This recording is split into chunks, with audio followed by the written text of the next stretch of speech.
السلام علیکم ورحمۃ اللہ وبرکاتہ۔ آج کا پیغام حضرت ابن مسعود رضی اللہ تعالی عنہ سے مروی ہے کہ حضور اقدس صلی اللہ علیہ وسلم نے ارشاد فرمایا کہ متابعت کرو حج اور عمرے کے درمیان،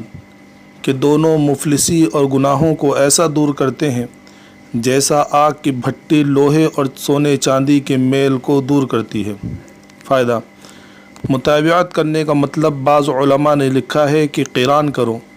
جو حج کی 3 قسموں میں سے ایک قسم ہے، اور حنفیہ کے نزدیک سب قسموں میں سب سے افضل یہی صورت ہے، اور محققین کے نزدیک حضور اقدس صلی اللہ علیہ وسلم کا احرام بھی اسی کا تھا۔ اس میں حج اور عمرہ دونوں کا احرام ایک ساتھ باندھا جاتا ہے،